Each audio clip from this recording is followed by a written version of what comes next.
Coucou tout le monde. Alors je sais que j'avais dit que je ne ferais qu'une vidéo back to school, mais en fait là je vais faire une vidéo qui n'est pas vraiment back to school mais plutôt en fait back tout court en fait, ouais c'est ça.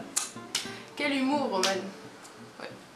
Oui, donc en fait une vidéo qui va en fait parler du baccalauréat et donc ce qu'on me l'a demandé, et je pensais que c'était vraiment une bonne idée de vidéo, mais je pensais la faire vraiment plus tard dans l'année.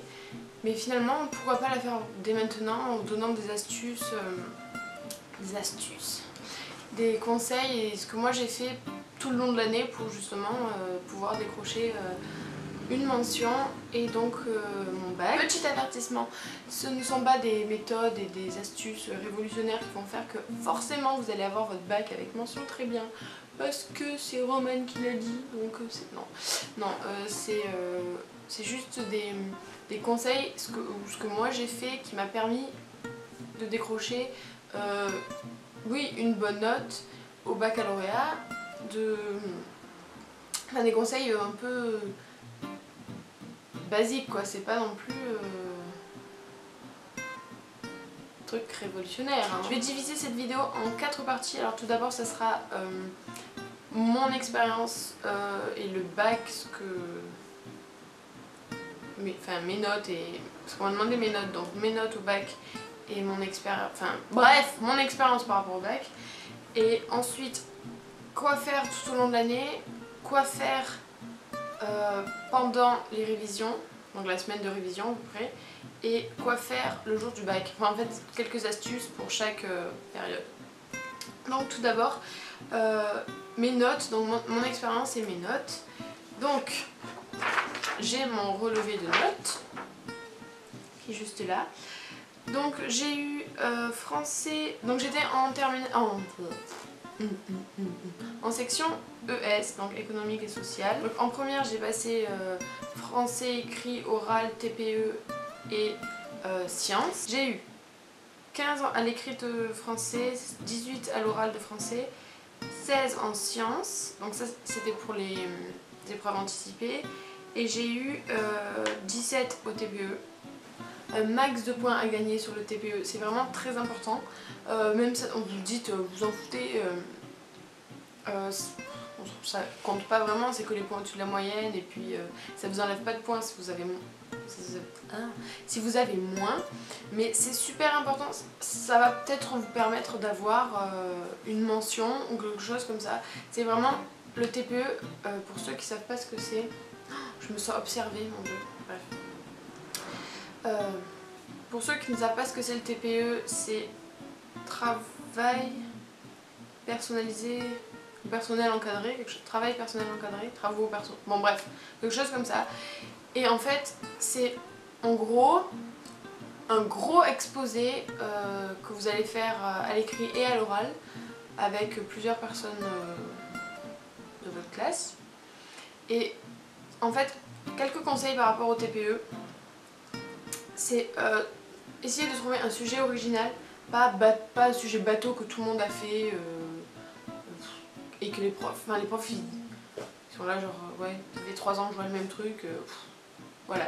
Essayez vraiment de trouver quelque chose d'original. Surtout pas de copier-coller, ne cherchez pas sur internet, enfin si évidemment aidez-vous d'internet pour le TPE. Ne copiez pas exactement ce que vous trouvez sur internet, parce que déjà les profs ils vont prendre votre phrase, la taper sur internet, ils vont tomber direct sur le site sur lequel vous avez pris votre TPE quoi, sur lequel vous avez pris les phrases de votre TPE. Donc j'ai des copines qui ont fait des copier-coller et qui ont eu des notes qui ont chuté, enfin leur note a vraiment chuté à cause de ça, parce que évidemment c'est censé être un travail personnel et pas, vous n'êtes pas censé aller sur internet, prendre le truc et puis voilà. Évidemment, donc voilà. Le jour de la présentation donc orale, de la soutenance orale, essayez d'avoir quelque chose d'original, une présentation originale qui peut inclure des dessins, des enregistrements, des vidéos, une mise en scène, vraiment quelque chose d'assez divertissant. Par exemple, moi j'avais fait, en fait on avait fait comme si on était un journal télévisé où avec la présentatrice des informations on avait mis le jingle de TF1 ou quelque chose comme ça. Donc c'est moi qui faisais la présentatrice, on avait j'appelais nos invités, tout ça, on avait nos reporters. Donc enfin, vraiment voilà, essayez de faire quelque chose d'original. Vous n'avez pas besoin de raconter exactement tout votre TPE. Vous sélectionnez quelques parties et vous essayez de faire quelque chose d'original. Le reste de mes notes, donc en terminale, j'ai eu 16 en histoire géo, 18 14 en éco et enfin sciences économiques et sociales, 15 en sciences sociales et politiques, 19 en anglais, 17 en espagnol, 12 en philo et 13 en sport. Vous voyez que le sport c'était pas non plus ma tasse de thé. Donc ça m'a fait une moyenne de 16.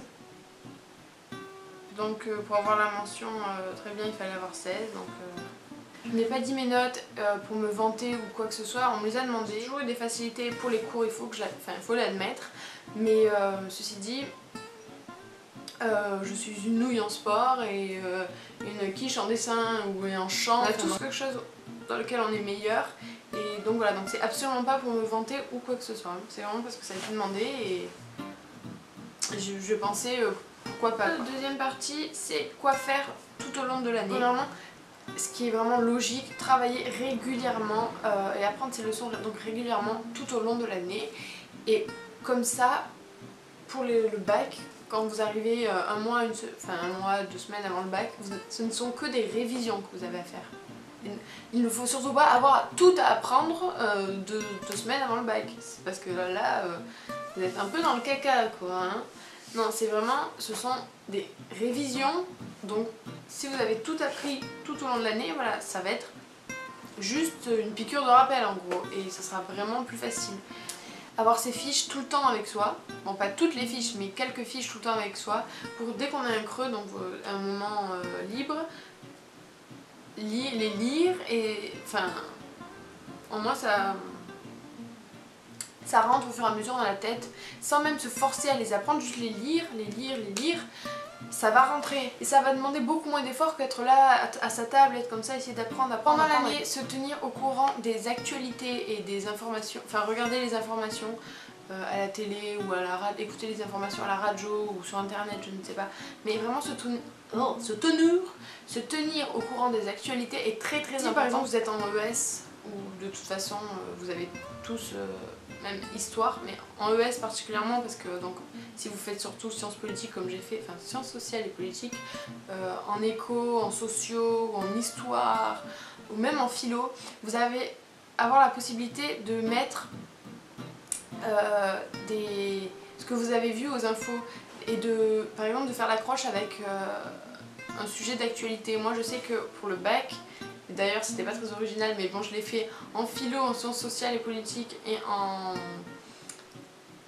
en SES, j'ai mis pour les trois une accroche qui parlait du mariage pour tous. Tu vois, les correcteurs, ils vont voir, ah tiens celui-là il connaît un peu les actualités, il s'informe, vous voyez. Il ne faut pas hésiter, comme je l'ai dit dans la vidéo précédente également, d'acheter et de s'informer avec d'autres manuels, d'autres cahiers, d'autres livres. Parce que, donc faut vraiment pas hésiter, parce que si ça vous permet de mieux comprendre tout au long de l'année, faites-le. Parce que moi, je sais que ça m'a sauvée. Enfin, ça m'a sauvée. En histoire, en tout cas, ça m'a sauvée de faire ça. Ça m'a beaucoup aidé. Ça m'a permis de comprendre et d'avoir d'autres références et d'autres sources. Et c'était vraiment un gros plus pour moi d'avoir d'autres cahiers, enfin d'autres manuels scolaires en gros à côté. Donc, un conseil pour les langues vivantes, donc l'anglais, l'espagnol, l'allemand, tout ça, c'est évidemment de regarder des films et des séries en VO, en version donc originale. Et, donc vous pouvez regarder également, si ça aide, parce que je pense que ça aide beaucoup de gens, en version originale sous-titrée français, donc VOSTFR. Par exemple, d'écouter voilà, les séries en anglais ou en espagnol ou enfin bref en notre langue, ça va vous permettre en fait d'habituer votre oreille à la langue et aux sons qui sont complètement différents du français. Vous aurez habitué votre oreille à cette langue étrangère et donc ça va vous permettre de bien mieux comprendre. Et pour le bac, donc c'est vraiment un gros avantage. Youtubeuse, film, séries étrangères. Écoutez également la radio. Je mettrai le lien de la BBC en barre d'infos et également celui de... C'est les sites que j'utilisais, hein, donc ça sera la BBC et la radio nationale des Espagnols. Donc je vous mettrai les deux liens en barre d'infos. Également lire dans une langue étrangère, par exemple, donc en anglais, en espagnol, tout ça. J'étais abonnée au magazine Vocable. Moi c'était donc en anglais et donc c'était plusieurs articles de presse qui étaient regroupés dans un petit journal qui était en fait en anglais, traduisait donc quelques mots en français et donc ça permettait vraiment d'améliorer son vocabulaire et de voir comment certaines expressions étaient utilisées. Pour la troisième partie, il s'agit donc quoi faire pendant les révisions. Donc tout d'abord faire un programme de révision, moi ça me paraît assez important. Moi j'avais fait l'année dernière sur une fiche Bristol, j'avais mis chaque jour avant le bac, c'était à peu près 2 semaines avant le bac, et j'avais mis dans une couleur différente chaque matière. En histoire par exemple, mais je détaillais chaque leçon. Ce jour-là j'apprends cette leçon-là, enfin je revois cette leçon-là, cette leçon-là, cette leçon-là, et donc j'essayais donc bien de respecter chaque jour mon planning et mon programme parce que au moins on sait on sait où on va, on sait que ce jour-là on aura fini l'histoire, ce jour-là et ça sera vraiment, pour moi ça a été vraiment plus facile et ça m'a permis vraiment de voir en regardant le programme, je barrais dès que j'avais revu et ça me permettait de voir ce que j'avais oublié de faire, ce qui me restait à faire, ce que j'avais fait, enfin, voilà. Essayer vraiment d'éviter le plus que possible de faire des impasses et essayer donc de réviser, de connaître tout. Je sais que c'est difficile mais c'est la clé du succès. Non, je rigole. C'est vraiment important si vous voulez pas vous retrouver le jour du bac. Je connais pas ce sujet. Donc je vous conseille vraiment pendant les révisions de faire les annales et les sujets bac. Vous vous donnez le temps imparti qui est le même, un temps imparti qui est le même que celui de l'épreuve. Et vous donc faites ce sujet et ça va vous permettre de voir ce que vous arrivez à faire, ce que vous n'êtes pas capable de faire, ce que vous devez améliorer et ou ce que vous n'avez pas besoin de travailler dessus. C'est vraiment, voilà, ça va vous permettre de vous jauger en fait et de voir où vous vous placez, de voir comment vous allez faire le jour du bac et ça va vous permettre en fait d'organiser en fait déjà votre temps et de vous préparer, d'être prêt pour le moment J. Pour le jour J. Dernier conseil pendant les révisions qui va surtout porter sur l'histoire-géographie, mais en fait surtout sur la géographie. Si la géographie tombe en majeur comme elle est tombée cette année pour les ES et peut-être L, je ne sais pas si c'était pareil, enfin bref. Donc moi j'étais ravie parce que l'histoire je n'aime pas du tout et je préférais la géographie. Et donc quelque chose de très important à faire, c'est de connaître, d'essayer en tout cas de connaître tous les croquis et les cartes, les schémas, croquis, machin, par cœur. Même si vous avez géographie en majeur et que vous connaissez vos cartes par cœur, ça va vous aider. Là vous allez dire pourquoi? Et bien en fait, vu que les cartes sont la retranscription, waouh, j'utilise des mots assez ouf. Donc la retranscription de la leçon sous forme de carte. Si vous connaissez la carte, vous connaissez la leçon et vous avez tous les éléments pour faire une composition. Sur mon brouillon, j'ai écrit la légende des cartes que j'avais appris et cette légende qui était en 3 parties, je l'ai retranscrit sous forme de parties pour la composition. J'avais mis les acteurs de la mondialisation, les pays émergents et les marges de la mondialisation, et donc c'était exactement une carte que j'avais apprise par cœur.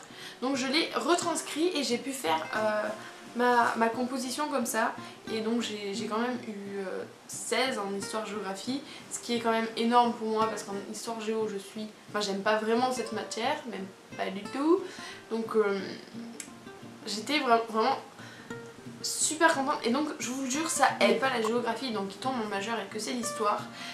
Si vous avez une carte en géographie et que vous la connaissez, ça vous fait déjà 8 points sûrs ou même 7 selon, voilà, mais c'est vraiment 8 points sur 20, c'est quand même on crache pas dessus quoi. Donc voilà, les cartes c'est vraiment quelque chose de très important, il faut que vous les connaissiez. Donc, quatrième partie, c'est le jour du bac. Je sais que tout le monde dit ne pas réviser à la dernière minute. Non, non, non, non, ne pas réviser à la dernière minute. Faux!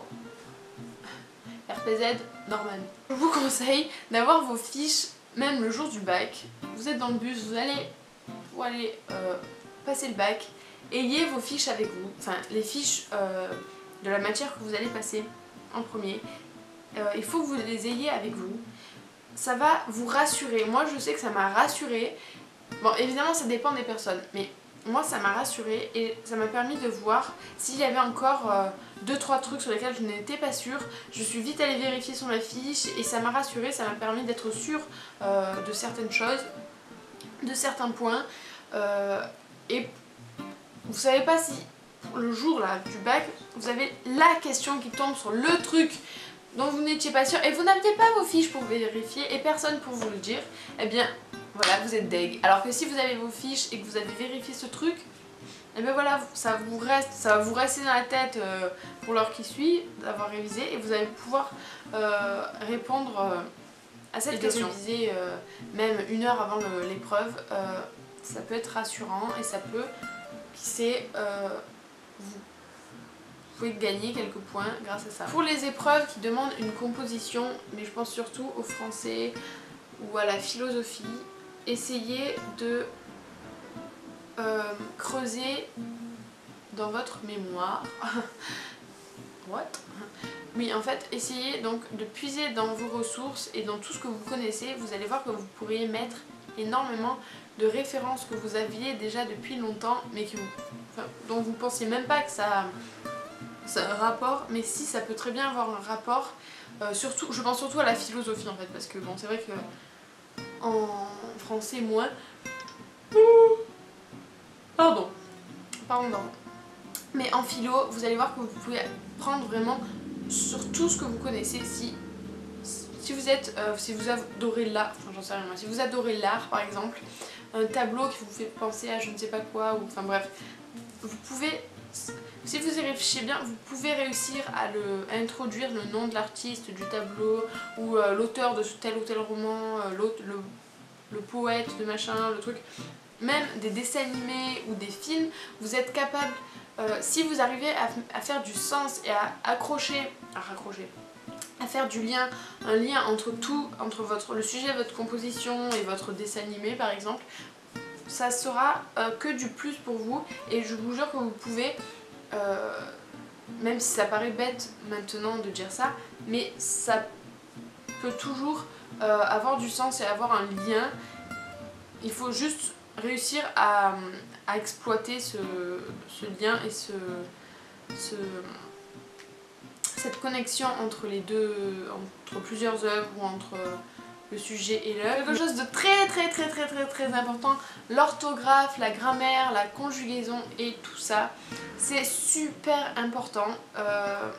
C'est vrai qu'il y a beaucoup de gens qui galèrent avec ça, mais c'est ce qui va différencier une bonne copie d'une copie médiocre, ou même si vous dites exactement la même chose mais qu'une est bourrée de fautes et une est parfaitement écrite, enfin qui n'a aucune faute, va avoir une très bonne note et l'autre va avoir une note bien moins bonne à cause de ça. Vous avez des faiblesses par rapport à ça, essayez vraiment de travailler ça parce que c'est super important. Ça pardonne pas, c'est clair que ça pardonne pas et ça enlève énormément de temps. Être rigoureux dans ses réponses et si on pose cette question, répondre vraiment exactement, donner tous les éléments de réponse et ne pas répondre en gros, faire enfin voilà c'est ça en gros, c'est bon il a compris quoi. Non, parce que si on vous pose une question, on va attendre une réponse exacte et c'est important d'être très rigoureux dans ses réponses et ne pas se dire ouais bon c'est pareil, c'est ce que ça veut dire, ce que je voulais dire, voilà. Il faut vraiment avoir beaucoup de précision et de rigueur. Avoir une copie nette et propre, pas pleine de ratures, tout ça, parce que c'est pareil, le prof, s'il voit une copie qui n'est pas lisible, ils vont enfin, le correcteur il va pas avoir envie de s'emmerder, excusez-moi l'expression, il va pas avoir envie de s'embêter et il va dire bon c'est bon, il n'arrive pas à lire, il va enlever le point. Enfin, voilà, d'avoir une copie sale c'est une petite erreur à ne pas faire. C'est quelque chose qui peut vous enlever des points de manière stupide quoi, alors que vous ne le méritez pas. Avoir tout son matériel et penser aux effaceurs si vous écrivez avec un stylo à encre.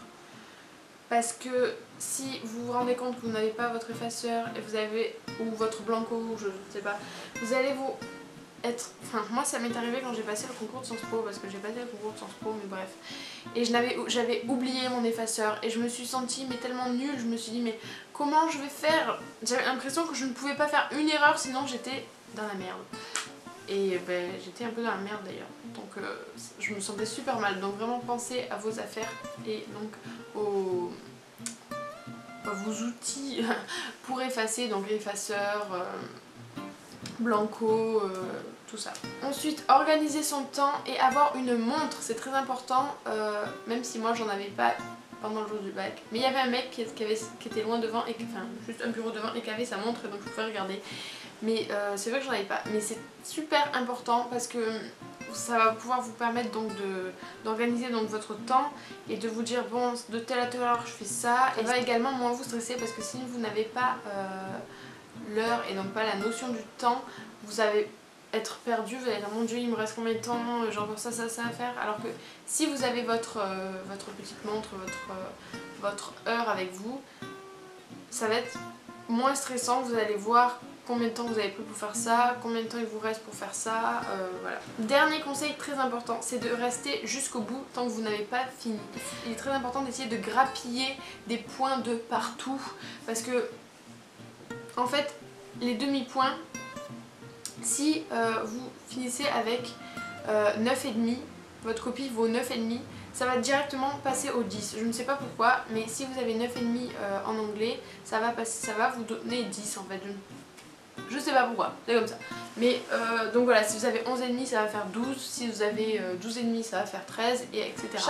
Chaque point est sacré quoi au bac on va dire, donc chaque demi-point l'est aussi puisque voilà. Donc voilà, essayez de grappiller le max de points partout, donc restez tout le long de l'épreuve pour essayer voilà, de répondre à toutes les questions le plus rigoureusement possible et donc avec le plus de précision. Essayez donc si vous voyez également qu'un exercice ne vaut que 4 points et que l'autre vaut 6 points et vous avez plus que 10 minutes parce que je ne sais pas ce que vous avez fait, voilà, vous avez merdé votre temps, ça arrive. Évidemment favorisez l'exercice à 6 points et pas celui à 4 points puisqu'on est là pour avoir le bac, on est là pour avoir le max de points. Voilà. Donc voilà, c'est tout pour cette vidéo pour le bac, enfin cette vidéo, mon expérience et mes conseils pour le bac. J'espère vraiment que cette vidéo vous aura été utile au niveau conseils et astuces, on va dire, pour le bac. Je tenais à vous dire que bon, enfin, le jour où je filme cette vidéo, on est le 9 septembre et c'est mon anniversaire, donc voilà, c'est tout. Donc joyeux anniversaire à ceux qui sont nés le même jour que moi. Et bon, je pense que je la posterai pas le 9 septembre, mais bon, voilà. Je vous fais de gros bisous, je vous dis à bientôt et bye bye.